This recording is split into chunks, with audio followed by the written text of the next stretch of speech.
semua yang ada di dalam grup ini, di dalam kelas E, kelompok 3 ya? Iya, Ya, Ibu. Bu. Siap, Ibu. Oke, kelas E, iya, kelas E, kelompok 3.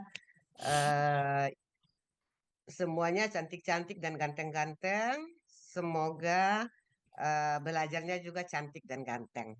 Ya, Bu. Baik, Amin. amin. Saya mau absen dulu ya, Ibu absen dulu. Sakira, mana Sakiranya? Hadir, Ibu. Iya, Sakira dari PU Ini. PR. Hai, Ibu. Eh, Pak Risman P. Buah. Hai, Ibu. Oke. Rahmat, Rahmat yang satu. Rahmatnya ada dua, oh satu saja. Rahmatnya mana? Rahmat Ibu ada Oke, dari Digbud. dari Dikbud, Bu. Oke, punya Pak Aka. Digbud. Ya. Terus Hadir, Bu. Selanya mana? Saya hadir. Oke, Disperindak, Paronia. Saya, Bu. Oke.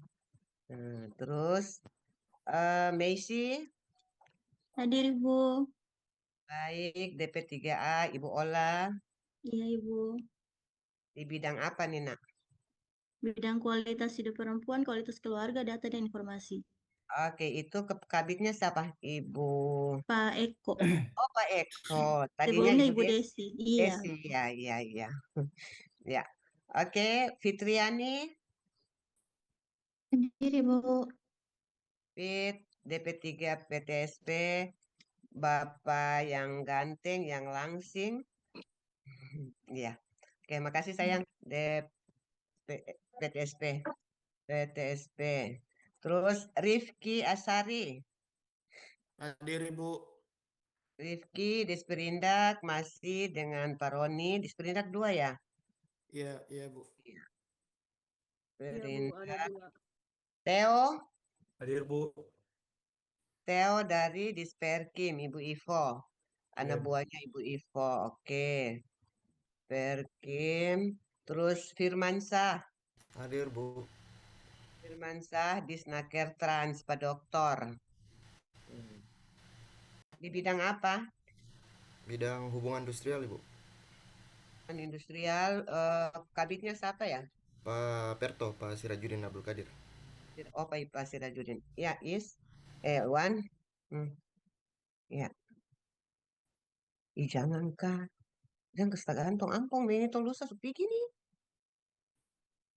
Lusa hari Sabtu berangkat. Baru mau urus dong. Iyo, iyo tom berpikirkan dong so berfoto. Apa sudah minta kasih dulu 500 ke Baso. Minta kasih dulu 500. Bikin sudah. Bikin sudah. Oke. Sakit nanti suruh Lila balik kemari. Kecil tuh. Nanti bicara dengan dia. Iya. Oke, oke. Iya. Iya. Baik, makasih. Ya, pengurusan kalau terlambat ujung-ujungnya UUD itu sudah. Oke, baik. Kita lanjut. Theo tadi, Perkim. Firmansah mana? Hadir Bu. Oh, di Snaker Trans tadi ya? Iya Eh betul. iya, oke. Nurik, Nuriska. Hadir Bu. Iya, Nuriska dari Disnaker Trans sama. Sama. Iya. Iya, oke. Terus Irma Abdul Kadir. Ada Bu. Mm-mm. Irmanya mana? Dari mana, Ir? Hadir Bu. Iya, dari Dinas Dinas Pariwisata. Pariwisata Dispar ya. Dispar Bapak Ganteng. Terus Hadir, Ibu. Faisal Dishub. Pak Dedi. Siap, Ibu. Pak Dedi. Iya. Ya, Bu. Oke, Dishub. Rifki Rinaldi. Oke, Rizky Dikbud, Pak Aka. Hmm, Dikbud. Terakhir, Rifat, ya siapa nih? Rafita Sari, sorry. Iya, hadir, Rafita Ibu. dari Kominfo, Pak Iksan. Siap, iya, Ibu. Kominfo, oke. Baik, terima kasih. Kita sudah saling kenal. Ibu sendiri, Noni Ahmad SPDMM.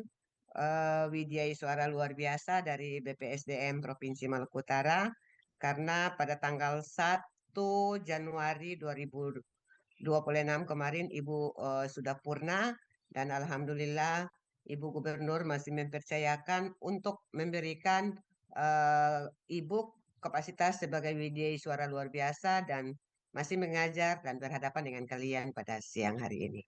Baik, Ibu berharap kita 1 jam apa 2 jam? 2 jam ya, karena baru pertemuan pertama. 2 jam ke depan kita bisa saling memberikan informasi.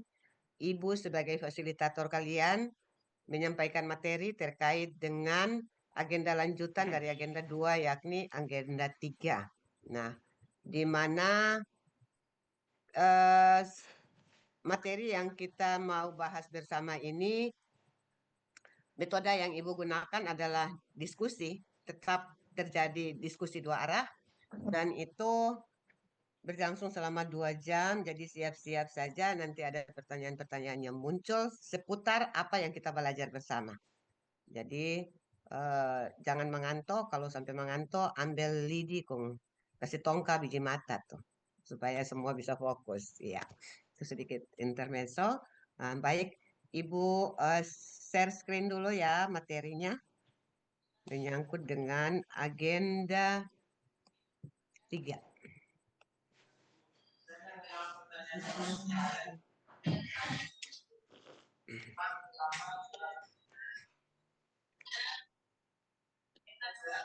Izin Iya sayang. Ibu layar kayak terlihat gitu, maksudnya wajah kayak dia silau gitu. Tidak terlihat Apanya? secara jelas.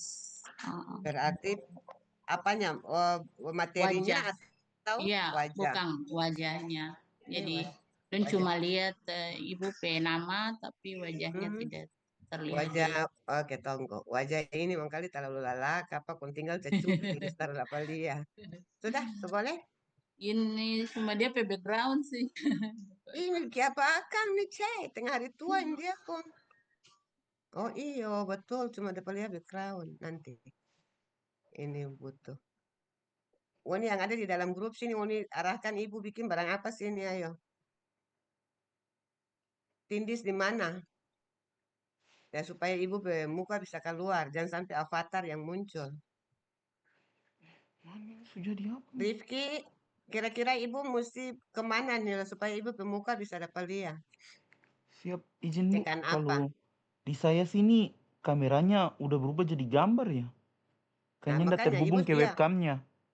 Webcamnya Bu. Betul, ini sudah ke gambar, berarti Ibu harus Izin Bu, Ibu Zoom kemana? meeting ini pakai kamera atau langsung dari laptop gitu Bu? Laptop, pakai laptop. Oh Pakai nggak laptop. pakai webcam eksternal kan langsung dari laptop punya? Iya, laptop nak. Kalau begitu Ibu kemana? Tekan apa? Izin Bu, yang di samping gambar mikrofon itu kan ada kamera Bu, mungkin boleh coba dihidupkan dulu Kamera. kameranya. Oke. Nah, ini. Itu. Oh, bukan juga. Sebentar. Samping Yang video Bu, mikrofon. di samping audio ada video. Ini di mana? Oh, oke. Tunggu. Betul. Masuk di ini ya, di zoom-nya ya. Nah, oke, ini kan kamera, ada video, tekan itu ya, ada di Iya, Bu. sebelah kirinya ada tanda panah. Oke. Sudah, yang muncul sini USB, terus Cyberlink, ke bawah lagi ada video, Coba terus coba yang USB Bu, udah dipilih USB atau belum? USB belum, ini mau tekan. Nah, ini sudah diambil Iya, USB-nya. udah jadi Bu. Ibu pemuka so ada? Sudah Bu. Cantik keterada? Cantik. Cantik. Terlalu kecil Bu, nggak kelihatan. Cantik Bu. Oh, berarti Bagara saja. Nah, apa nama sudah berarti jalan ya, muka solia anti, solia mau ini pemuka toh? Sudah terpampang cantik. Oke, terima kasih sayang. Iya. Baik, kita setelah belajar tentang materi agenda 2, kita masuk pada agenda 3 terkait dengan kedudukan dan peran PNS dalam mendukung smart governance. Sebelum masuk ke slide berikut, apa tuh smart governance? Ayo. Tanya untuk Moni Izin semua. Ibu, Apa itu Iya, smart sayang. governance? Silakan. tata kelola pemerintahan yang memanfaatkan teknologi. Oke. Tata kelola pemerintahan yang berbasis teknologi. Iya, memanfaatkan atau berbasis teknologi. Terus kalau smartnya sendiri berarti pintar nih ya. Pengertiannya pintar. Jadi keseluruhannya menandakan bahwa ASN itu harus pintar dalam penggunaan IT. Itu barangkali secara keseluruhan. Governance-nya adalah bagaimana pemerintah mengelola segala sesuatunya bisa dalam bentuk. Kenapa ini kah? Ade, mama mengajar.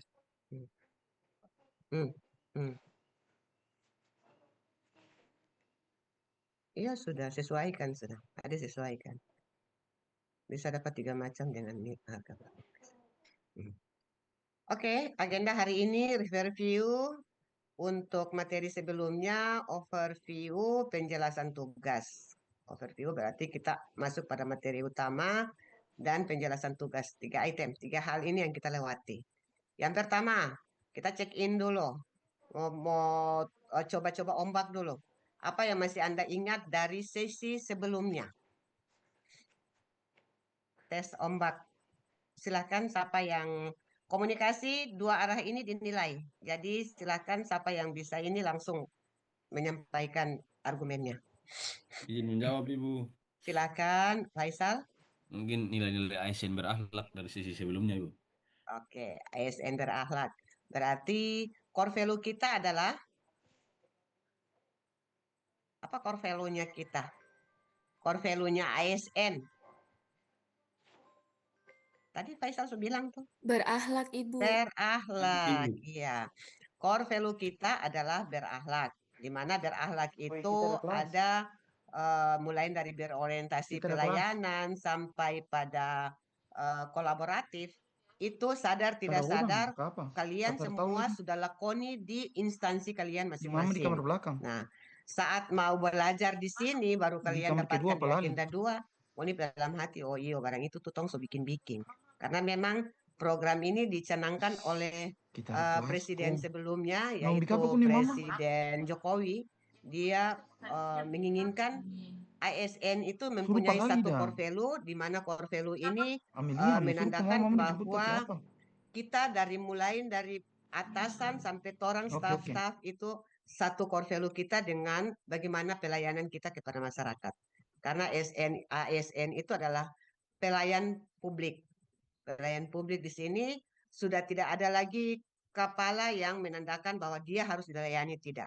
Siapapun kepala, siapapun staf yang semua tergolong dalam ASN, dia siap melayani siapapun. Barangkali itu sedikit pengantar untuk kenapa harus muncul adanya core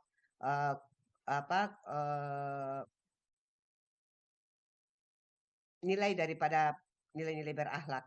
Nah, core value-nya. Terus employer branding kita apa? Employer branding. Kalau tadi core value-nya berakhlak, employer branding kita adalah bangga melayani bangsa, Bu. Bangga melayani bangsa. Itu 2 hal penting yang ada pada agenda 2. Oke, kita lanjut lagi. Apa yang Anda pikirkan ketika mendengar kata smart governance? Tadi sudah dijawab ya. Awalnya sudah disampaikan bahwa pemerintahan yang bisa beradaptasi dengan perubahan yang terjadi. Oke. Terus ini inovasi yang ditimbulkan. Oke, kita maju lagi. Dalam materi utama pada agenda 2, ada 2 hal yang kita akan belajar, yaitu tentang smart ASN dan manajemen ASN. Di sini disampaikan bahwa Smart ASN adalah menyangkut dengan literasi digital, kerangka kerja literasi digital, kecakapan digital dalam organisasi, dan studi kasus literasi digital dasar. Nah, kita ambil ini yang pertama, yang untuk Smart ASN. Jadi, kesimpulannya untuk Smart ASN yang ada hubungannya dengan digital, maka sadar tidak sadar pun ini sudah kita lakukan di OPD masing-masing. Sadar tidak sadar, pemerintah Provinsi Maluku Utara melalui Ibu Gubernur sudah memerintahkan untuk seluruh ASN, OPD atau yang termasuk dalam masing-masing OPD-nya harus menggunakan AI sebagai alat kelengkapan untuk orang mencari atau apapun yang kita harus buat dalam bentuk AI. Nah, itu keluarkan surat resmi loh yang ditandatangani oleh Pak Sekda. Jadi melek terhadap perubahan-perubahan itu penting untuk kita semua. Nah, oke, itu sedikit gambaran tentang Smart ASN. Sementara manajemen ASN ini berbicara tentang aturan. Karena di sini dia memuat kedudukan, peran, hak, dan kewajiban. Ditambah lagi dengan kode etik ASN, konsep sistem merit dalam pengelolaan ASN, dan mekanisme pengelolaan ASN. Ini kenapa dikatakan masuk dalam sebuah regulasi. Karena diatur ini, semuanya tertuang dalam undang-undang. Kira-kira undang-undang nomor berapa yang berbicara tentang tugas fungsi daripada ASN? Silakan. Izin menjawab, Ibu. Iya, silakan, Rifki. Undang-Undang nomor 20 tahun 2023. Undang-Undang 20 tahun 2023. Yang sebelumnya berbicara tentang ASN juga Undang-Undang nomor berapa? Undang-Undang Bu. masih ingat? Nomor 5 Silakan. tahun 2014. Iya, Undang-Undang nomor 5 tahun 2014. Kenapa ada perubahan? Karena di dalam Undang-Undang 20 tahun 2023, di sana sudah dimasukkan dengan sistem merit. Nah, sistem merit inilah yang Ngoni sendiri sudah gunakan. Yang mana ASN itu sudah tidak lagi ada intervensi politik di dalam. Tidak ada lagi nepotisme di dalam. Dengan Ngoni melakukan tes berbasis CAP. Siapapun di luar sana, siapapun bisa mengikuti atau bisa tes untuk itu dan bisa ditempatkan dimanapun di seluruh wilayah Indonesia. Barangkali itu sedikit gambaran menyangkut dengan dua ini. Ibu ulangi, yang pertama ini menyangkut dengan regulasi. Karena kita semuanya diatur nih. Tompe hak, kewajiban, kode etik, terus tambah dengan sistem meritnya. Ini sebentar sampai ke dalam orang akan belajar tentang itu. Sementara Smart ASN ini hubungannya dengan digitalisasi. Oke? Di pembukaan ini bisa beda toh? Oke, Ibu pindah. Nah, connecting untuk masing-masing materi.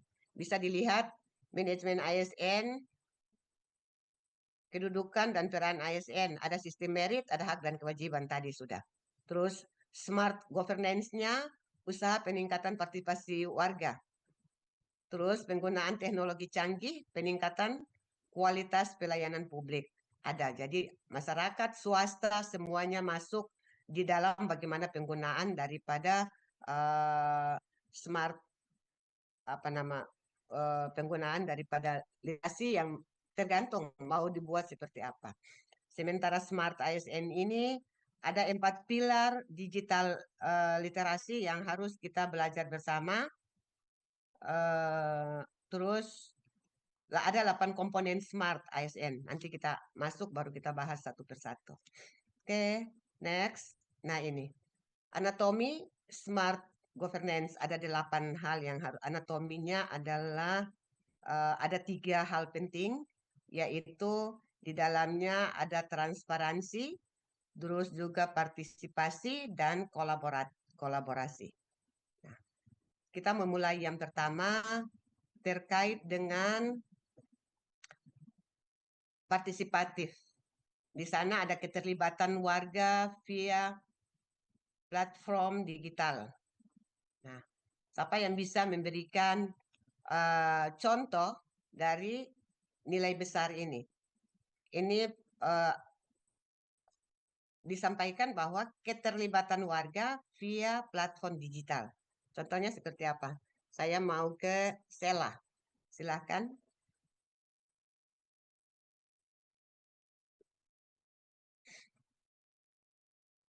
Sela, silahkan. Iya, iya Bu. Mm. Tadi contoh yang dari pemerintah dan masyarakat ya. Ini ya, pemerintah dan masyarakat. Apa saja yang pemerintah lakukan, terus masyarakat itu bisa dinikmati. Andaikan itu ada di dalam instansinya Sheila, bisa dikemukakan.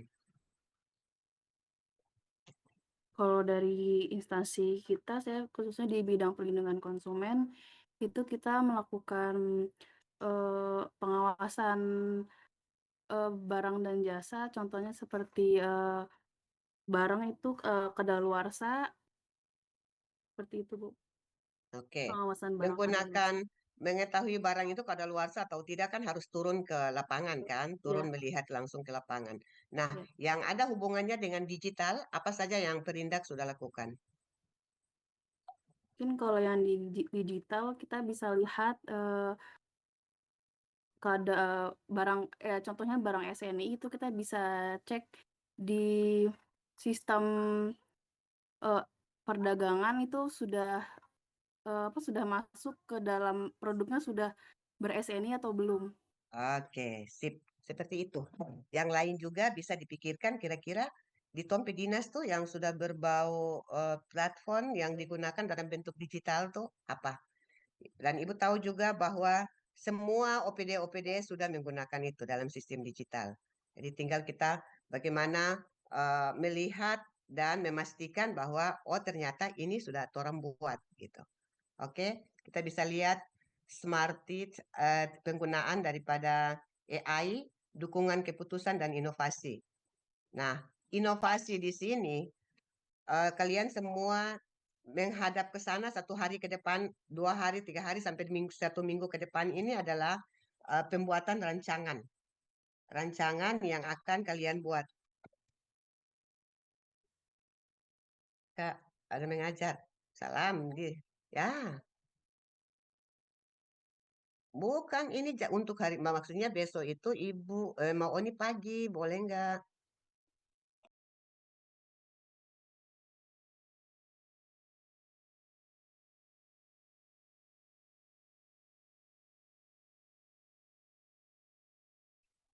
Ada, so mengajar nih, so mengajar. Hari ini tetap, besok lanjut dan orang mintanya pagi, iya, iya. Oke sayang.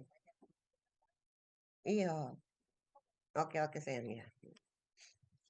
Oke, Ibu Ika telepon.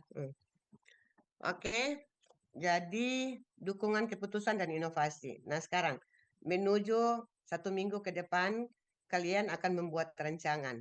Sadar tidak sadar itulah inovasi yang kalian munculkan. Karena sebelumnya orang-orang tidak pernah pikirkan apa yang orang mesti buat di dinas itu. Muncullah Ngoni generasi Z ini dan Ngoni bisa menarik satu kesimpulan untuk oh kita mesti bikin barang ini di kita ke ruangan kerja nih. Dan pada saat orang menghasilkan inovasi tersebut, pastinya orang-orang di sekitar orang akan menggunakan itu. Apalagi berkaitan pas dengan bidang tugasnya orang. Jadi itu adalah contoh dukungan keputusan dan inovasi yang dihasilkan. Nah, selain yang ada di dalam sini juga hal ini sudah dibuat oleh orang-orang terdahulu Ngoni dan Ngoni yang nikmati.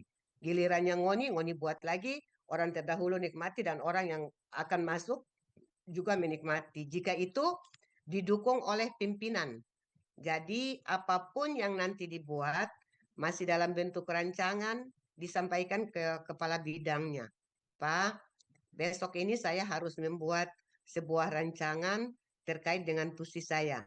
Kira-kira kalau Bapak ada masukan silahkan. Tapi saya sudah punya rencana seperti ini. Seperti itu. Ya, seperti itu ya. Jadi bisa disampaikan untuk semuanya bisa mengetahui itu. Terus yang berikut, data privasi atau security, perlindungan data dan siber. Ini menyangkut dengan data-data kita yang ada kaitannya dengan KTP, paspor, dan lain-lain. Password dan lain-lain yang ada hubungannya dengan privasinya kita. Oke, itu menyangkut dengan keterlibatan warga via platform, menyangkut dengan digital. Jadi sampaikan bisa orang sebagai orang yang punya pengetahuan bisa sampaikan ke keluarga kita, saudara kita, lingkungan kita bahwa jangan sekali-sekali memberikan KTP kita, apalagi dia nomor yang apa di atas tuh, apa namanya? Apa sih KTP terus ada NIK, apalagi NIK karena bisa disalahgunakan. Pinjaman online merajalela nih kan dong pakai KTP terada. Nah, jadi itu. Hal-hal itu yang harus orang jaga. Terus berikut untuk transparansi, keterbukaan data dan akuntabel bisa dilihat ada 3. Smart government-nya adalah smart government, digitalisasi layanan efisiensi dan transparan. Ini biasanya perkantoran orang gunakan, orang pakai. Yang Ibu mau pergi ke teman yang Pak Iksan dan anak buah. Tolong sampaikan bagaimana dengan digitalisasi yang ada di apa Pak Iksan apa ya? Di Kominfo Ibu kalau Info. izin menjawab Ibu, kalau Ya. dari bidang saya kan di bidang persandian dan statistik, itu Mm-mm. lebih ke mengarah ke data-data. Jadi untuk bagian digitalisasinya tuh kami sudah menyediakan portal, namanya tuh Portal Satu Data Provinsi Maluku Utara, yang isinya itu data-data prioritas yang kami kumpulkan dari seluruh OPD Ibu. Lalu Iya. untuk transparansinya ya webnya itu bisa dibuka oleh semua lapisan masyarakat yang membutuhkan data-data tersebut Ibu. Oke, thanks. Ya, Berarti Ibu. OPD data itu memuat tentang pejabatnya juga kan? Nama Siap, pejabat, Ibu. iya. Misalkan Oke. tergantung data yang dibutuhkan. Kalau memang dibutuhkannya seperti butuh list nama, begitu nanti OPD yang bersangkutan akan menyediakan. Oke, siap. Nah, seperti itu. Jadi kalau torang di provinsi leading sektor untuk bagaimana menerbitkan sebuah web itu izinnya ada di EKP kantor. Iya kan? Torang mesti membuka website yang bisa akses kemana-mana. Kalau web yang untuk penggunaan torang pribadi tidak jadi masalah. Tapi kalau untuk perkantoran tetap harus izin ke sana kan, Eka? Iya Ibu, tapi saya kalau untuk izin-izin webnya begitu saya kurang paham karena yang urus webnya itu ada di bidang infra Ibu. Kami di bagian Oke. data hanya untuk datanya saja. Oke, tidak apa-apa. Ya, Tapi Ibu. maksudnya WONI itu adalah leading sektornya pemerintah Provinsi Maluku Utara, khususnya OPD untuk membuat web yang bisa digunakan ini tetap harus itu. Oke? Ya. Iya. Dan smart mobility atau solusi transparansi efisien. Rifki Ashari, disperindak lagi kembali. Tolong yang seperti ini nih yang bagaimana? Silakan. Ya Ibu, mungkin karena saya di UPTD, jadi mengambil contohnya di UPTD di Sperindak. Mm-mm. Misalnya smart mobility ini mungkin di bagian penyerahan sertifikatnya kita sekarang sudah berbasis sertifikat elektronik, jadi tidak perlu diserahkan secara langsung Bu. Dari saya seperti Oke. itu. Kirim PDF saja ya. Iya. Iya.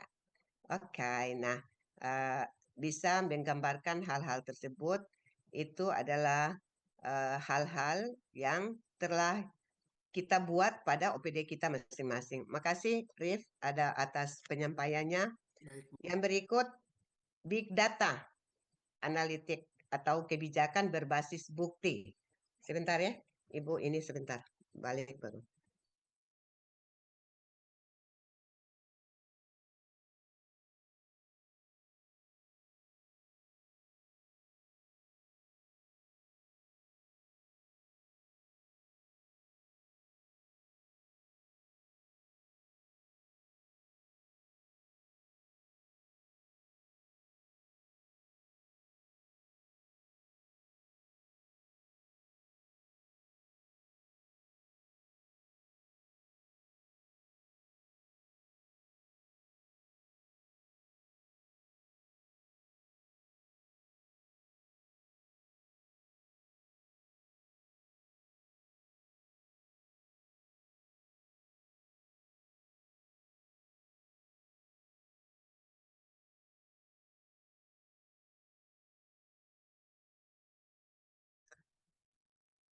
Oke.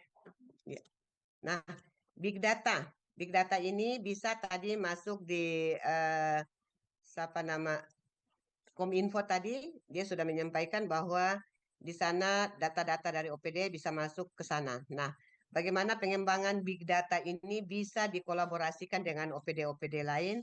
Ibu apa nama sedikit untuk ke kalian semua menyangkut dengan big data ini, selain kalau itu untuk data apa nama data kantor ya. Kalau biasanya data keseluruhan termasuk dengan by name by address itu biasanya ada di mana? By name by address. Ya, silakan. Ada juga.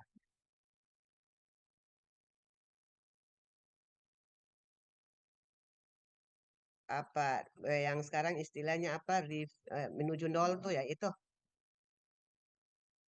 residu. Iya.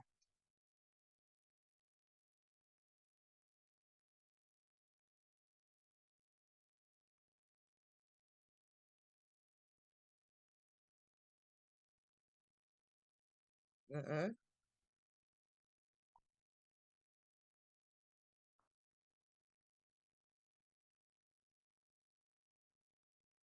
Oke.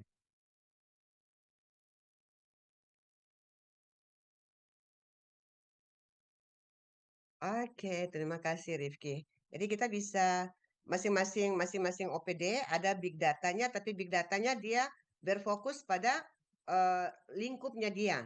Contoh, Bigjar tadi sudah disampaikan oleh Rifki. Sekolah-sekolahnya butuh ada big data tersendiri. Begitu juga OPD-OPD lain. Nah sekarang by name by address yang Ibu maksudkan di sini adalah kalau di provinsi itu bisa mengumpulkan dari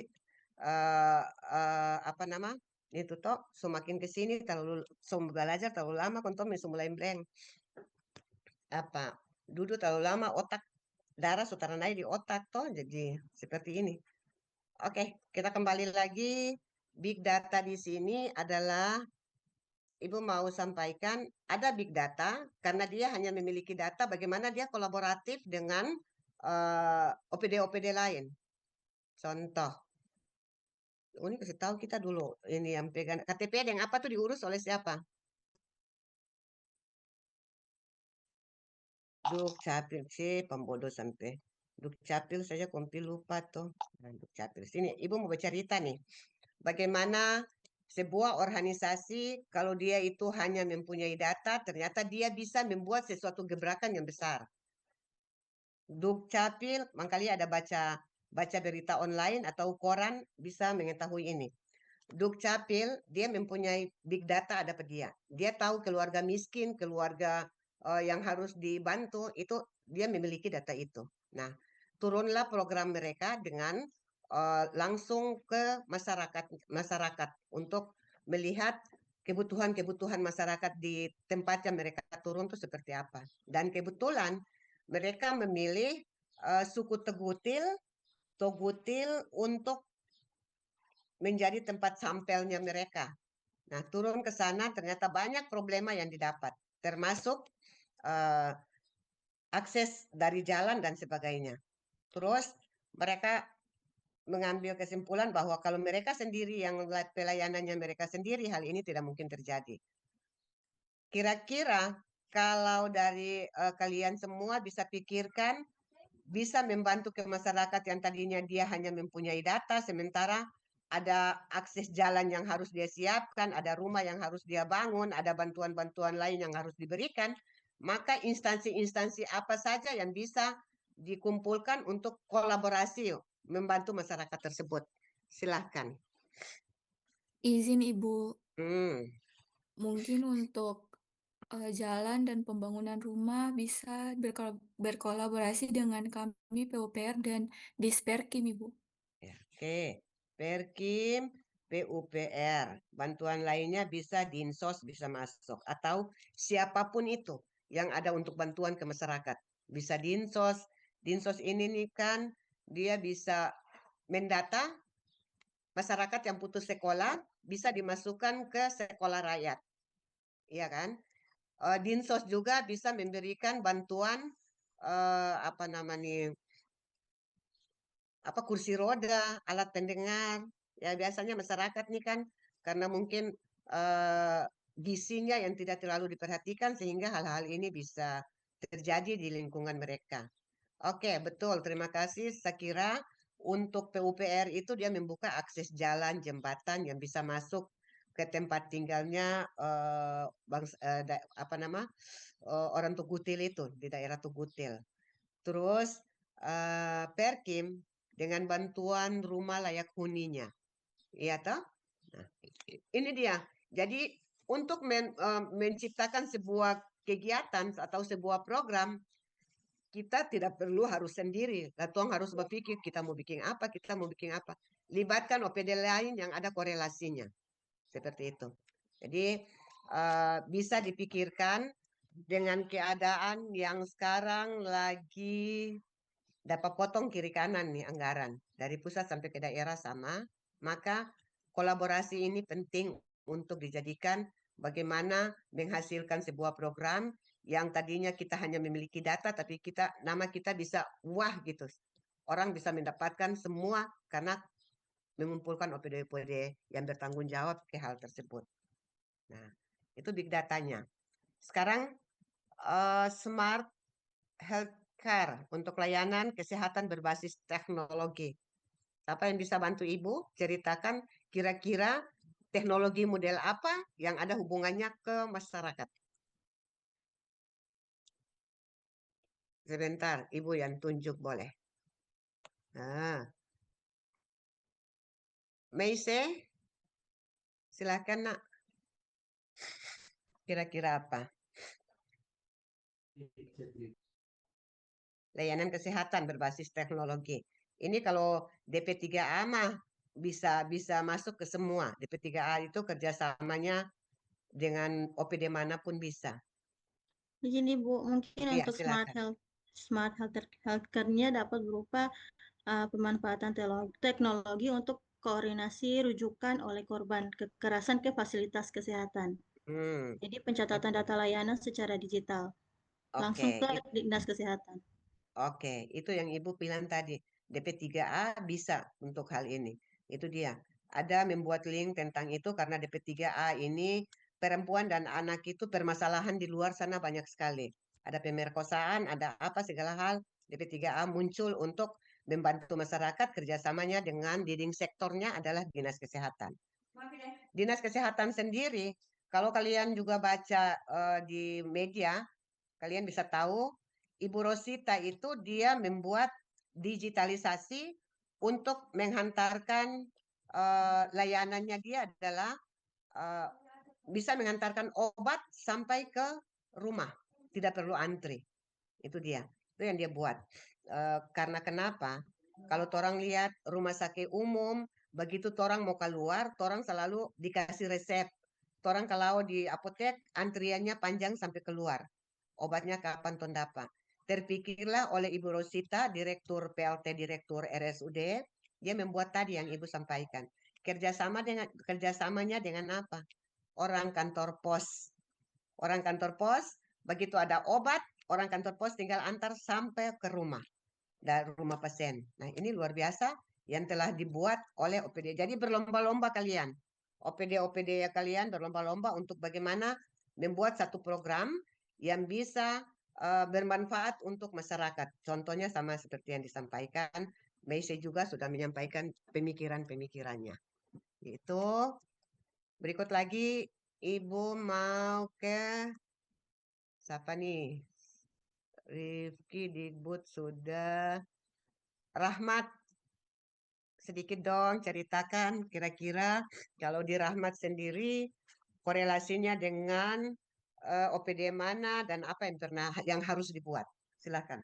Halo Tebet, terima kasih untuk kesempatan yang diberikan. Kalau saya sih mungkin lebih ke big data analis sama kolaborasi, di mana saya kan untuk bidang saya kebudayaan itu harus berkolaborasi dengan OPD-OPD lain yang terutama di OPD cabang cabang dinas kota kabupaten untuk mengumpulkan data-data kebudayaan seperti misalnya data OPK seperti kebudayaan seni, tari yang ada di daerah tersebut. Nah, data yang tersebut yang sudah dikumpulkan itu nanti akan dimasukkan ke dalam suatu big data. Big itu sebuah kumpulan data itu yang dinamakan Dapobud. Di mana Dapobud itu adalah buatan dari Kemenbud. Nah, dari Kemenbud itu nanti dari OPK yang ada di cabang kota maupun kabupaten itu mereka bakal kumpulin semua hasil pendataan mereka tentang OPK yang ada di daerah mereka kumpulkan di situ Iya, di Lila Sukadara, Dapobud. Lila Sukadara. Di Dapobud, maka catatin semua itu yang OPD yang di cabang kota maupun kabupaten itu mereka kumpulin semua data di Dapobud. Kemudian setelah dikumpul data di Dapobud itu nanti dari kita provinsi itu bakal ngecek lagi apakah data tersebut memang sudah siap untuk kita terima itu buat nanti bakal dinaikkan ke sidang nasional atau sidang provinsi dulu. Itu aja sih Bu. Kalau dari kami bidang kebudayaan. Oke, mantap. Itulah yang telah dilakukan dan seperti ini yang kita harus melakukan ada sesuatu yang dihasilkan dan itu yang dihasilkan itu bermanfaat untuk banyak orang dengan cara bagaimana tunggu baterai habis. Bagaimana kita bisa merespon hal tersebut. Makanya tadi Ibu sampaikan dari kalian sendiri ada hal baru yang akan kalian munculkan untuk masing-masing dinasnya. Terima kasih ya Rahmat atas pemikiran-pemikirannya. Baik. Selanjutnya kita ke kemitraan pemerintah, swasta dan masyarakat. Nah, ini hampir-hampir sama, tapi bagaimana sih yang telah OPD itu lakukan? Oke. Ibu mau ke Theo Firlio. Silakan. Kira-kira Perkim selain dengan program unggulannya Rumah Layak Huni, apalagi yang akan dilakukan? Atau Baik. telah dilakukan tapi belum terekspos? Silakan. Terima kasih Bu. Saya akan coba menjawab terkait dengan apa yang dilakukan oleh Dinas Perkim. Kita di sini ada namanya aplikasi Sikumbang Bu. Itu kita bekerja sama dengan pihak swasta terkait dengan pengembangan perumahan. Jadi kedepannya kalau ada pengembangan perumahan yang baru, biasanya kita bisa cek kondisi perumahan. Jika ada infrastruktur yang belum tersedia, kita mungkin bisa masuk untuk membangun infrastruktur di situ. Oke. Perumahan. Ulang. Ibu belum ulang. Ya Bu. Iya, program yang dibuat. Programnya itu kita dari Kementerian PKP, Kementerian Perumahan itu kita ada namanya aplikasi Sikumbang. Ya, di situ ada kita bisa lihat pengembang swasta yang membangun developer untuk perumahan. Kita bisa mengecek kondisi-kondisi perumahan yang sudah dibangun Bu. Kita bisa melihat kondisi infrastruktur yang ada di situ. Kalau memang prasarananya masih belum mencukupi, dari developer bisa meminta kita dari Dinas Perkim untuk membangun di situ Bu. Membantu. Iya. Oke, siap. Terima kasih. Berarti ada hal baru yang akan dilakukan. Sip. Berikutnya Firman. Ya Bu, siap. Ya, di Snaker Transfer tadi belum disontong. Baik Bu, jadi saya langsung saja. Kalau di Snaker itu sudah ada kita kolaborasi dengan kementerian juga dengan BPJS Ketenagakerjaan terkait dengan pekerja rentan Ibu. Jadi di satu tahun terakhir ini Maluku Utara ini sudah hampir mengejar target 100% untuk pekerja rentan Ibu. Artinya pekerja yang bukan di yang bagian pemerintahan Ibu. Terus kita juga bekerja sama dengan Balai Pelatihan Kerja Ibu. Itu dari eksternal yang adakan pematerinya, kita yang siapkan pekerja yang mau berlatih di sana Ibu. Cuman itu. Terima kasih. Oke, melakukan pelatihan-pelatihan berarti masyarakat dilibatkan ya? Betul Ibu. Kita Masyarakat sudah banyak dilibatkan. bikin pelatihan eksavator dan lain-lain Ibu. Iya, itu memang kita juga tahu tentang itu, betul. Itu sesuatu yang ada hubungannya ke masyarakat karena ini bagaimana swasta dan masyarakat bisa berkolaborasi untuk hal ini. Oke, dari swasta siapa yang dilibatkan masuk? Oh, mana dari situ Lila ada.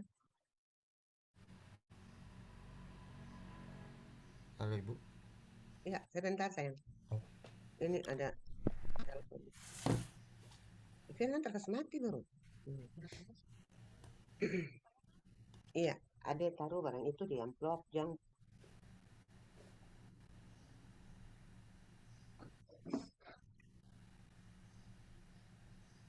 itu taruh di map 1. Bagi map 1 baru taruh kasih. 1, 2, 3, 4, 5, 6. Taruh di amplop, map, bukan amplop, map. Beli map sabaran sudah. Beli map sabaran. Iya, makasih Fir. Tadi Ibu tanya, ada nggak keterlibatan swasta di sini? Misalnya ada dari perbankan yang masuk dengan membantu seperti itu. Ada nggak? Atau di luar perbankan? Di luar perbankan Ibu. Iya. CSR-nya perusahaannya. Iya betul Ibu. Oke, sip. Oke, makasih banyak. Nah, itu sedikit gambaran tentang ini, anatomi dari smart governance. Bagaimana? So bisa memahami semua toh? Dinas berbuat apa, keterlibatan orang ketiganya bagaimana dengan untuk masyarakatnya. Oke, Ibu pindah semua sok. Ada mau bertanya sini keterada? Cukup Ibu. Cukup. Oke, kita pindah. Nah, sekarang kita masuk pada overview manajemen ASN. Tadi itu gambaran untuk masuk. Ini dia. Kita berada pada tatanan manajemen ASN era baru birokrasi, di mana diharuskan transparan, berbasis merit, dan berdampak nyata. Nah, ini yang tadi Ibu bilang, yang namanya manajemen ASN itu kita berbicara tentang regulasi. Regulasinya melekat di Undang-Undang Nomor 20 Tahun 2003. Apa saja yang diisi oleh hal-hal ini kita bisa lihat. Goodbye, hal-hal yang lama, karena hal-hal yang lama tuh mudaratnya lebih banyak. Ada KKN, ada siapa pe orang tua, siapa pe keluarga jadi pejabat, anak-anaknya pasti akan jadi pejabat. Yang lama-lama seperti itu. Muncullah adanya sistem merit, berarti peluang-peluang itu sudah tidak ada. Makanya goodbye all. Di atas sana menyampaikan bahwa adapun perizinan yang berbelit dan daya saing yang lambat. Kenapa? Tom berurusan sesuatu, Tom mesti balik 2-3 kali. Tapi sekarang dengan adanya birokrasi yang sudah menata, merubah wajahnya yang dari wajah yang orang menunggu dengan lama sekarang berubah menjadi sesuatu hal dibuat dalam bentuk digital. Contoh yang paling konkret, orang PKTP hilang, orang harus datang ke kantor, terus cara pakai foto wajah ulang. Foto itu sudah dari zaman kapan tomba foto, kontom pakai itu. Tapi begitu kakak yang hilang, torang tinggal buka di torang link yang ada di torang, udah torang bisa langsung print akan tuh apa yang torang dapatkan. Jadi ini memudahkan hal-hal itu. Terus selanjutnya ada pelayanan prima, yakni ramah, investasi, dan SDM sebagai aset berharga. Human Resource Management. Nah, ini dia. Kita diharuskan sebagai manusia, pelayanannya itu kita harus betul-betul, ini biasanya yang difokuskan tuh pada teman-teman di rumah sakit, tapi bukan itu. Pelayanan prima ini nih di semua, karena tadi ASN adalah pelayan publik. Maka melekat hal ini, siapapun yang datang di torang harus layani. Dulu-dulu kepala ini tong susah cari dia. Sekarang apapun yang torang harus komunikasi atau komunikasi. Kalau ada yang ke kepala dong terkena buku dapat tuh berarti ya kepala tuh makanya dia kepala sakit apa. Gitu ya. 3 misi utama, ini dia. The core mission. Ada pelaksana kebijakan publik. Ini kita nih. Kita berada di tatanan ini. Pelaksana kebijakan publik terus merupakan pelayan publik dan perekat bangsa. Ini 3 hal penting yang harus diingat. Kita tidak perlu lagi membahas. Dia masuk di pasal 10 atau 11 dari Undang-Undang 20 tahun 2003, Undang-Undang ASN 2467. Core value-nya ini, kolaboratifnya ini, dia tinggal dilihat. Kondisi kultur core value berakhlak. Bisa dijadikan ini. Kenapa ini agenda 2 itu dia selalu melekat dengan agenda 3? Karena kalau agenda 3 berbicara mengenai, kalau di dalam ngoni rancangan, dia berbicara tentang bagaimana mengangkat sebuah isu, dari isu itu dia jadi sebuah judul. Maka agenda 2 dia isinya ini ya menjawab tahapan daripada kegiatan yang ngoni buat. Ini dia. Jadi harus betul-betul ngoni memahami ini. Tapi Ibu yakin semua sudah tahu tentang itu. Selanjutnya, 2 pilar. Nah, ini. 1 profesi, kesetaraan hak antara pegawai ASN pasal 5. Ini dia terdapat di dalamnya ada P3K. Apa yang membedakan antara PNS dengan P3K? Silakan. Siapa yang mau jawab? Izin menjawab, Bu. Silakan. Kalau untuk PNS sampai P3K itu lebih ke sistem perekrutannya, di mana di PNS kita tuh ada dua kali sistem perekrutan, yaitu dari SKD sama SKB, dan itu sudah ada ada batas penerimaan berapa jumlah pegawai yang bakal diterima. Beda P3K yang mungkin saya ambil contoh di 2024, di mana mungkin sistemnya lebih ke sistem mungkin CAT biasa saja, atau juga apakah ada SKB kayak mereka, dan kemudian itu juga untuk jumlah pegawai yang dibutuhkan itu tidak ada jumlahnya, minimal berapa batas jumlah yang dibutuhkan sama dinas yang terkait. Makanya itu makanya bisa dibilang P3K di sekarang itu bisa dibilang membludak untuk saat ini di kita. Betul. Bisa-bisa P3K lebih banyak daripada ASN-nya. Oke, sekarang kalau menyangkut dengan hak, maka kalau orang lihat di antara keduanya, apa yang tidak dimiliki oleh P3K? Izin jawab lagi, Bu, boleh? Kalau untuk haknya sih lebih ke mungkin kepada jabatan sih, kenaikan jabatan, di mana P3K tidak memiliki kesempatan untuk naik jabatan. Kemudian juga untuk pensiun, mereka kayaknya tidak punya pensiun langsung dipotong dari gaji mereka. Dan kemudian tuh mungkin batas waktu kerja, mereka tuh mungkin ada minimal waktu kerjanya yang seperti P3K itu ada pegawai permintaan dengan perjanjian kerja. Jadi mereka tuh ada kontraknya. Beda sama kita PNS sampai pensiun mungkin sekitar umur 60 sampai 58. Sekian itu, Bu. Oke, benar semua. Tapi diingat di poin 2 nih, fokus posisi.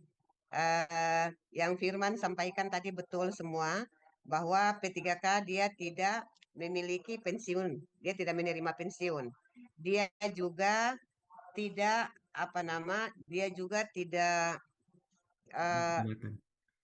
dia perjanjian kerjanya. Jadi setiap 1 tahun dibuat perjanjian lagi. Kalau pegawai ASN yang bersangkutan atau P3K yang bersangkutan dia rajin, dia bisa kehadirannya bisa dia tetap dipakai. Tapi kalau yang ogah-ogahan langsung stop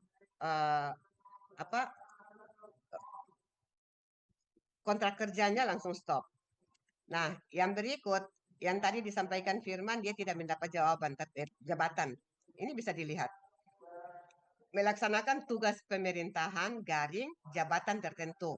Nah, ini kalau yang bersangkutan dianggap cakap, dianggap pintar, dianggap dianggap mempunyai kelebihan, Ibu Gubernur atau siapapun itu, Bupati, Wali Kota, menganggap mereka cakap dan bisa diberikan jabatan, bisa. Yang bersangkutan bisa diberikan jabatan. Seperti itu. Jadi ada hal-hal yang sudah diatur di dalamnya.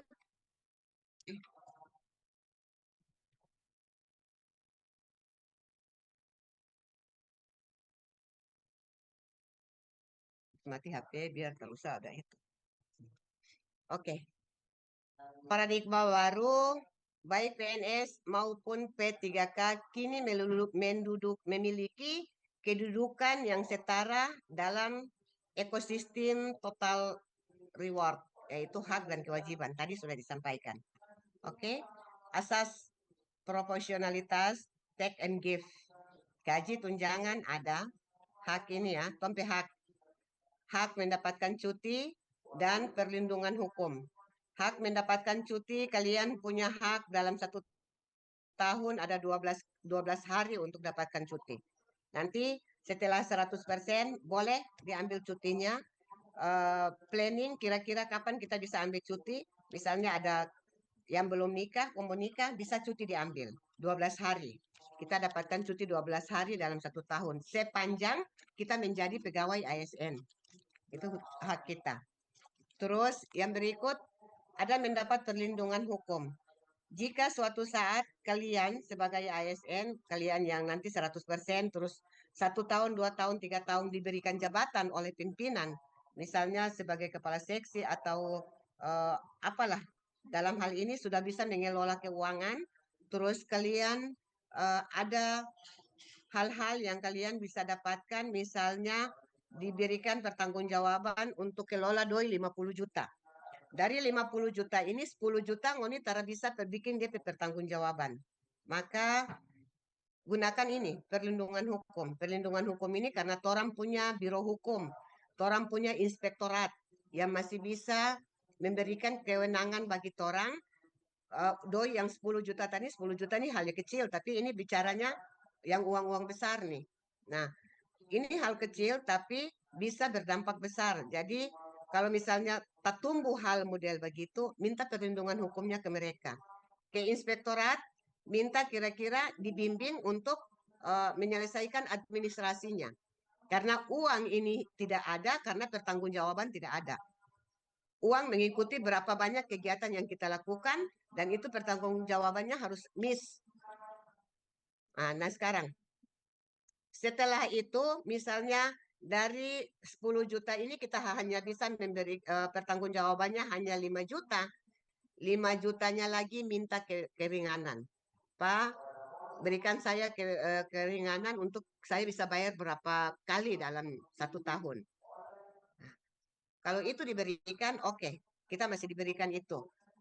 Kita belum juga menyelesaikan, sekarang sudah diberikan hak itu ke kita untuk membayar berapa kali. Ternyata dalam waktu yang telah ditentukan kita tidak bisa membayarnya. Maka itu adalah kesalahan kita sendiri. Dari bidang hukumnya, perlindungan hukumnya kita sudah dapat. Tadi itu menyelesaikan administrasi, diberikan kewenangan untuk bayar berapa kali. Ternyata tuan tidak bisa. Ini baru ditindaklanjuti. Bawa lagi ke ranah hukum, dan itu sudah kita berurusan dengan hukum. Tapi harus dicatat bahwa kita punya hak untuk melindungi kita dengan 2 dinas OPD tadi. Biro hukum ditambah dengan inspektorat. Oke? Boleh? Nah, kesehatan, perlindungan hukum dan kesehatan. Sudah kesehatan toh ada punya BPJS. Hak belajar pengembangan kompetensi. Ini dia. Setiap ASN minimal dalam 1 tahun dia harus memperoleh 20 jam mata pelatihan. 20 JP per tahun. Nah, dengan adanya efisiensi ini, ngoni bisa mengikuti ini dalam bentuk online. Buka di kementeriannya ngoni masing-masing, kira-kira dong ada bikin pelatihan apa yang ada JP-nya bisa digunakan. Karena orang punya, kalau ini sekarang kan sudah dari struktural ke fungsional, maka fungsional ini wajib nih. Itu diatur di dalam Undang-Undang Nomor 20. Minimal dalam 1 tahun ada 20 JP yang Tom persembahkan untuk daerah. Dalam bentuk mengikuti pelatihan-pelatihan, mengikuti workshop. Nah, di workshop itulah kita dapatkan ada 20 JP per tahun. Jaminan hari tua, yaitu mendapatkan sebagai PNS. Ingat ini hak loh, ini hak kita untuk mendapatkan. Jadi ini hak itu berarti suatu kali saat akan dituntut. Jika kalian punya jabatan, bisa saja ini jadi jaminan. Karena sebenarnya setiap tahun karena tersembahkan terhadap 20 JP untuk daerah, untuk anak OPD. Sampai sini bagaimana? Bisa? Bisa paham? Ical, gimana? Boleh? Ya, bisa Ibu. Iya, Bisa, oke. Ibu. Nah, ini kewajiban kita. Kewajiban ini tinggal dilihat karena kewajiban ini suka tara suka, mau tara mau, semuanya diatur. Oke, lanjut. Kewajiban absolut yang tidak bisa dilepas ini nih. Oke, setiap ini ranahnya agenda 1 yang kemarin pembelajar. Kalau untuk konsekuensi dan disiplin ada pada pasal 52, nanti kalian baca ulang. Oke, lanjut. Arsitektur total reward, kesetaraan hak dan hak ASN. Dibaca aja. Penghasilan oke, motivasi, tunjangan, jaminan sosial, lingkungan kerja, pengembangan diri, bantuan hukum. Tadi sudah dari daerah sudah di apa nama kasih pindah Sabakalau. Revolusi kesejahteraan. P3K kini resmi mendapat hak jaminan pensiun dan jaminan hari tua setara dengan PNS. Undang-undangnya suka keluar atau belum? Kamu belum tahu? Atau ada yang lain sudah dengar tentang ini? Baca ini. Revolusi kesejahteraan. Izin menjawab, Bu, boleh? Iya, silakan. Kalau masalah ini memang masalah P3K ini yang masalah hak jaminan pensiun sama jaminan hari tua ini kalau masalah udah memang ada isunya sih Bu, rumornya bahkan dari apa ya, dari DPR sendiri udah apa ya memperjuangkan apa ya, mereka ini P3K untuk mendapatkan hak jaminan pensiun sama jaminan hari tua. Bahkan sekarang kalau nggak tidak salah itu dari mereka sendiri itu P3K, kelompok aliansi P3K itu sendiri sedang memperjuangkan mereka itu mendapatkan hak jaminan untuk mendapatkan kedudukan apa sih, mendapatkan hak kenaikan jabatan kalau tidak salah. Itu sih kalau Oke. saya dapat info dari Iya. berita-berita. Iya, benar. Itu berita-berita yang kita baca. Kalau sudah resmi keluar dari apa nama yang mengurus kepegawaian apa namanya untuk di pusat. BKN Ibu. BKN berarti itu resmi karena memang diwacanakan selain pensiun yang ditambah juga P3K full, itu P3K apa sih istilahnya, P3K yang bukan paruh waktu tapi P3K full dijadikan PNS dan paruh waktu dijadikan P3K apa ya istilah P3K yang orang ada yang cuma paruh waktu, terus satunya lagi apa istilahnya? Izin jawab Ibu, Ya. penuh waktu. Itu dia. Penuh waktu dijadikan ASN, PNS, mohon maaf, dijadikan PNS, baru nanti yang paruh waktunya dijadikan full waktu. Seperti itu. Tapi kita tinggal tunggu. Kita doakan aja, semoga teman-teman ini bisa mendapat kebijakan terkait dengan hal itu. Ya, sepanjang Pemda bisa membayar hak-hak mereka. Saja. Ya. Kode etik modern ASN. Ini kita harus hindari ada integritas aktif, jujur, disiplin, menolak segala bantuan KKN. Oke, tinggal dibaca saja informasi yang benar untuk anti hoax. Menggunakan fasilitas negara secara efisien, bukan untuk kepentingan pribadi. Jadi teman-teman yang nikah, rumah ASN sana tuh bukan rumah keluarga. ASN 1, 2, 3 itu satu rumah 2, 3 orang yang tempati. Jadi kalau misalnya kalian tempati, peluang kalian tuh hanya satu kamar, bukan satu kamar itu ada bini dan anak terhadap.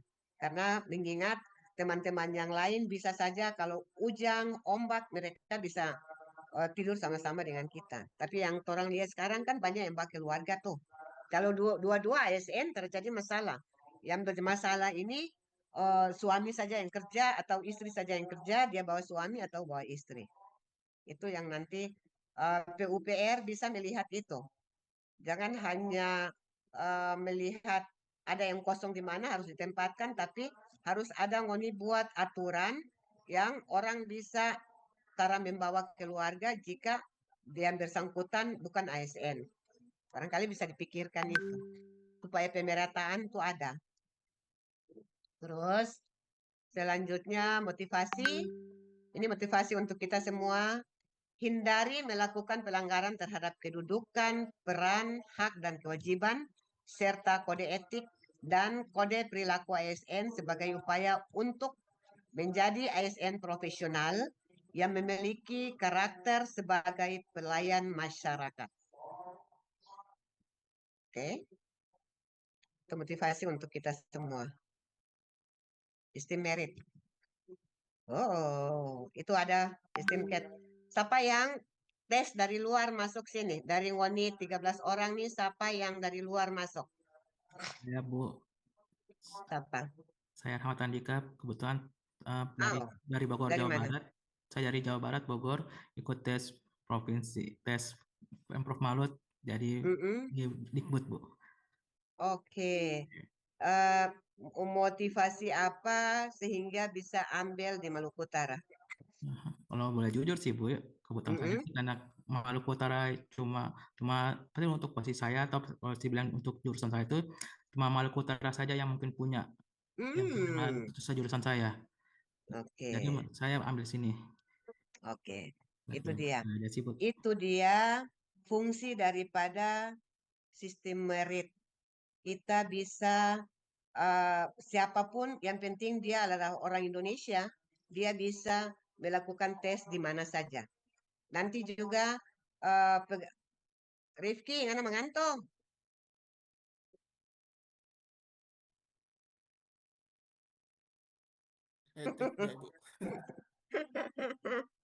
Bilang apa? Bilang ini kan jangan dulu ngana gatal, ampong kita pergi ibu darah tuh dia tembus-tembus lihat orang, jadi jangan dulu ngana bagatal. Oke, makasih Rifki. Iya, jadi kembali lagi dengan adanya sistem merit, siapapun bisa mengajukan tes di mana saja. Dia bisa ikut sistem CAT dan dia bisa ditempatkan di mana saja. Begitu juga ke depan pegawainya pun begitu. Pegawai daerah bisa ke pegawai pusat. Pegawai pusat bisa ke daerah. Jadi masing-masing bisa. Yang penting kualifikasi yang diminta tuh orang punya semua ada. Oke. Tanpa diskriminasi Sarah, ini. Isi-isinya nanti Uni baca. Oke. Ini memang karena melalui 3KA ini dia. Kalau dalam sistem merit ini yang diutamakan. Ada kualifikasi, ada kompetensi, ada kinerja. Kualifikasinya seperti apa?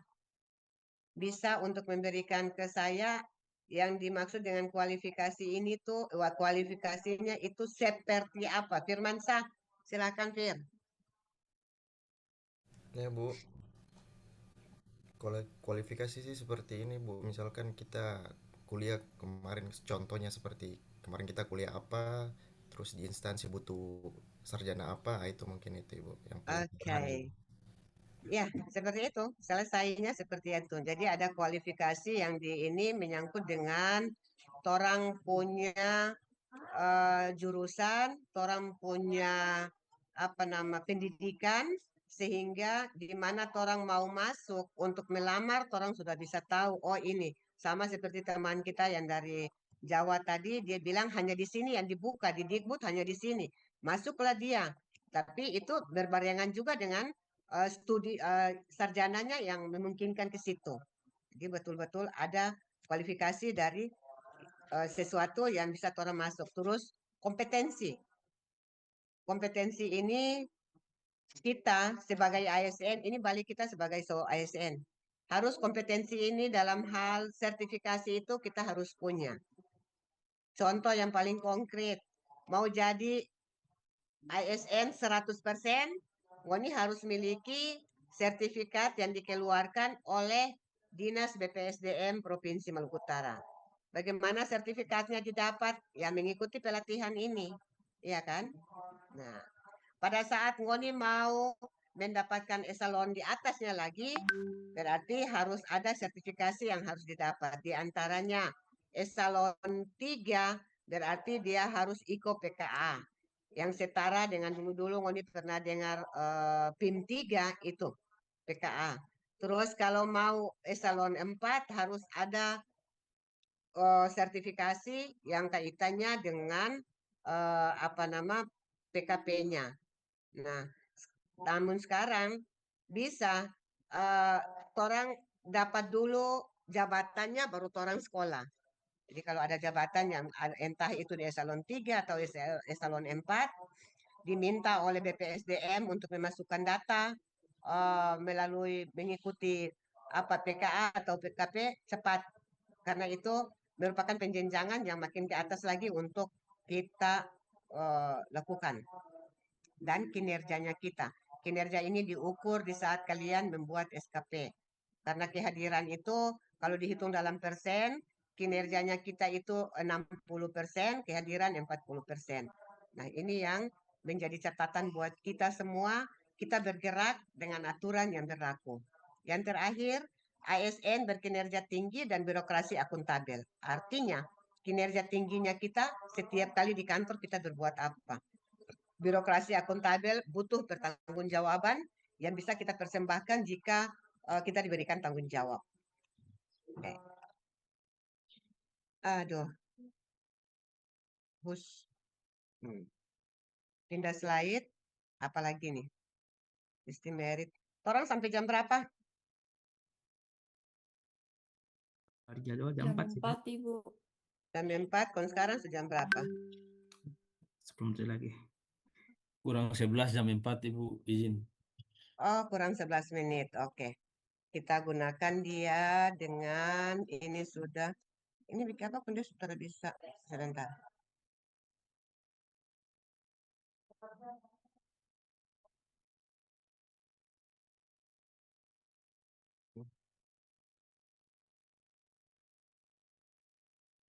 Ya. Nah, siklus ini sudah. Ini nanti pertemuan nanti besok ya. Karena ini sistem merit yang ada 8 hal yang harus kita terapkan dalam torang punya keseharian torang. Bagaimana sih ini nih nanti kita diskusinya panjang. Jadi diakhiri nanti besok kita lanjut dengan ini, diingat nih. Siklus holistik manajemen ASN. Selanjutnya Ibu mau kasih Ngoni tugas untuk sebentar malam buat tugas kelompok, buat dan kumpulkan pada pukul 11.59 11.59 berarti berapa ya? 23 ya, 23.59.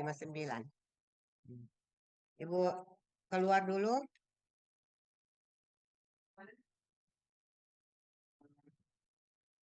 Kasih masuk.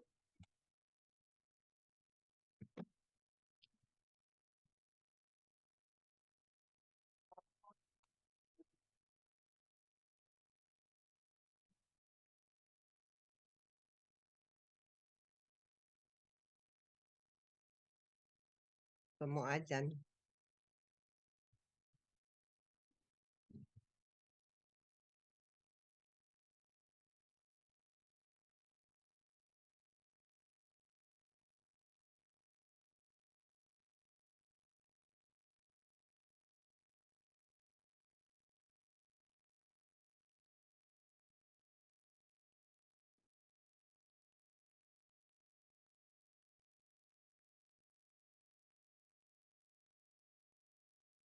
Oke, materinya masih muncul?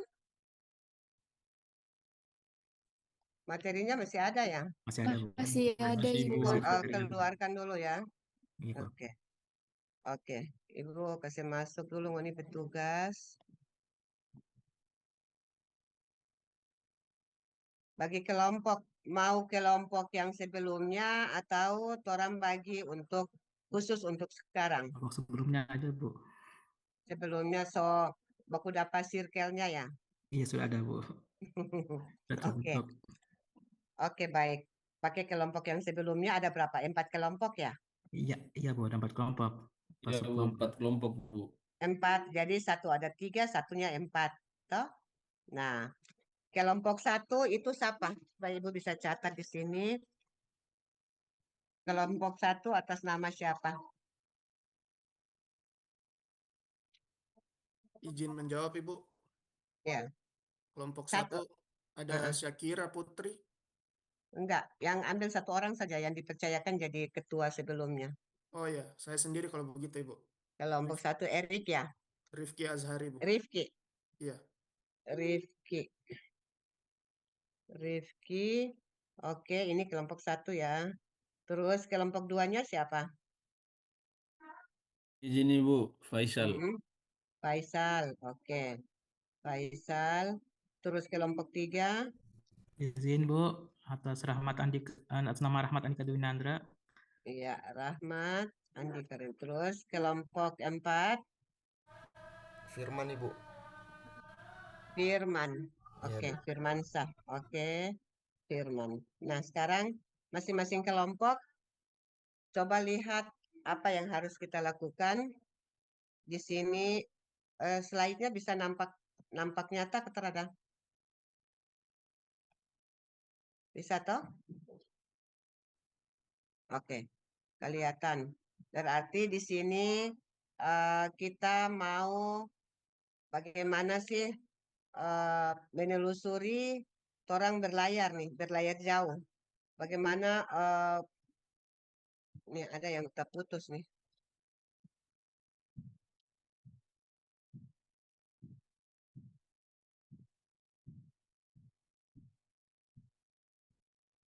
Tugas kelompok. Ada benchmarking di 10 ekosistem birokrasi paling efektif. Jadi kalian dimintakan untuk berlayar jauh ke ini. Di antara negara-negara 10 ini Ibu tentukan ya. Karena ada 4 kelompok. Kelompok 1 ke Swedia. Sudah tulis? Swedia. Kelompok 2 ke Denmark. Kelompok 3 ke Kanada. Kelompok 4 ke Selandia Baru. Tuliskan. Ini pertanyaan yang di bawah. Apa yang menarik dari mereka? Mengapa Singapura sering menjadi rujukan regional? Bagaimana ekosistem ASN mereka bekerja? Itu untuk 1. Kelanjutannya ditambahkan dengan ini. Refleksi inovasinya, pilih salah satu negara dengan tadi. Ibu Sokase kan? Sistem implementasi smart governance. Ibu ulangi dari masing-masing orang. Di sini disuruh pilih, tapi Ibu Sokase mau ini negara-negara terkait dengan kelompoknya. Nah, dimintakan implementasi smart governance terbaik dan beda keberhasilannya melalui 3 lensa analitik. 3 lensanya di bagian bawah. Tolong difoto. Lensa pilihan, lensa dampak, dan lensa adaptasi. Seperti itu.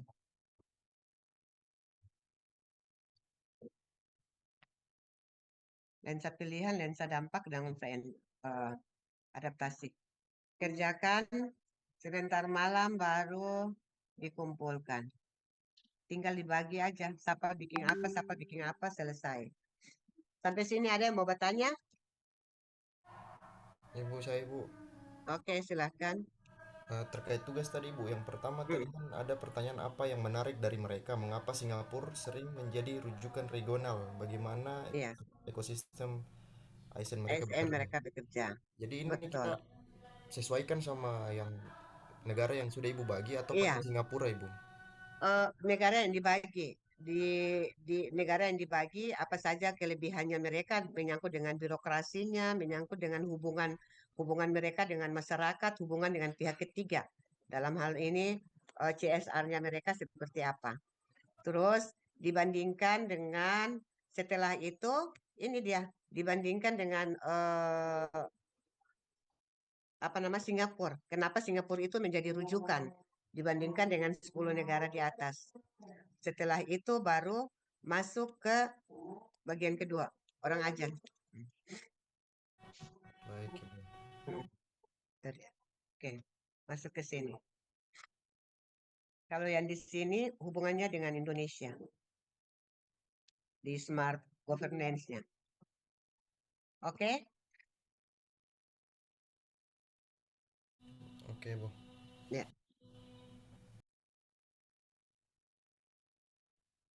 Coba habis ajan dulu.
أشهد أن لا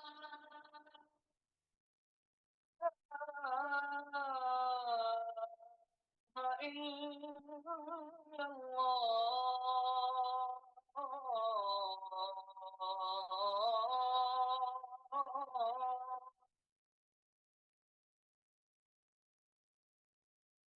أشهد أن لا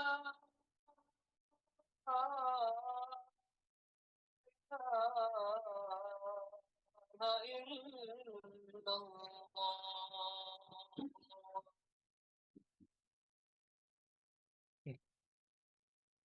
Halo. Iya. Sudah sefoto? Sudah, Ibu. Ya, oke. Tong sampai sini dulu ya untuk 2 jamnya. Insya Allah besok pagi Tong ketemu lagi. Jadwalnya Ibu minta pagi karena siang ada manasik, jadi manasik umroh, jadi harus itu. Kalau misalnya di antara kelompok yang ada terus pembimbingannya dengan Ibu berarti sampai di Mekah sana baru Tong sesuaikan waktu Indonesia, waktu khususnya Ternate 6 jam mundur. Nanti Ngonya menyesuaikan dengan Ibu, andaikan masuk di grupnya Ibu untuk coach ya. Insya Allah kita ketemu besok ya semuanya. Booking foto dulu. Ibu keluar stop share, Tom bikin foto untuk hari ini, pertemuan hari ini. Siapa yang mau jadi juru kamera nih?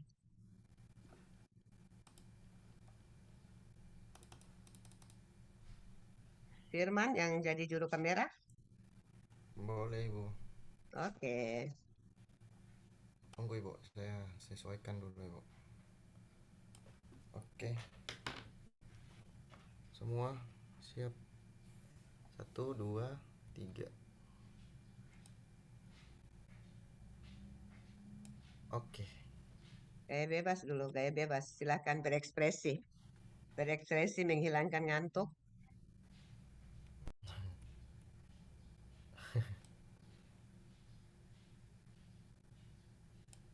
Oke, Bu. Oke, bye-bye semuanya. Sampai jumpa besok. Assalamualaikum warahmatullahi wabarakatuh. Waalaikumsalam warahmatullahi wabarakatuh. Banyak Ibu. Waalaikumsalam Ya, warahmatullahi wabarakatuh. sama-sama, sama-sama sayang, sama-sama.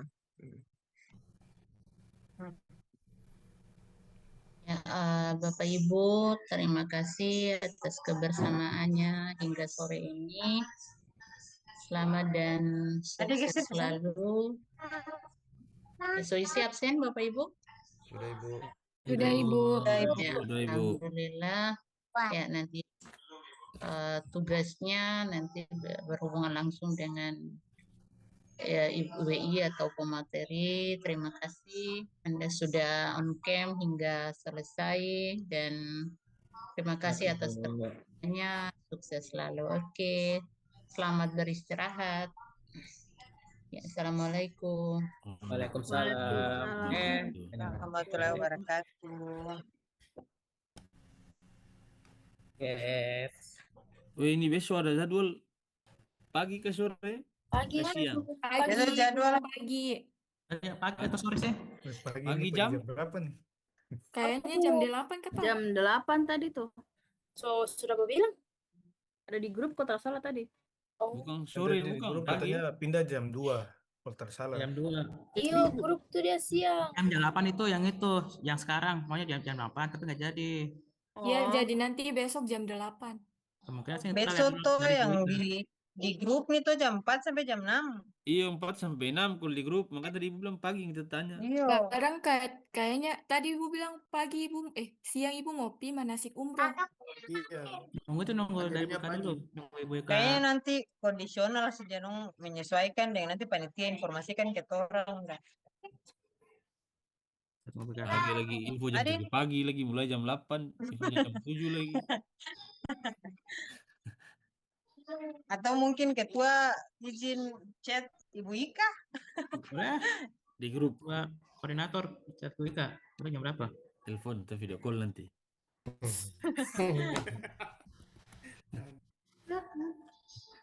Oke.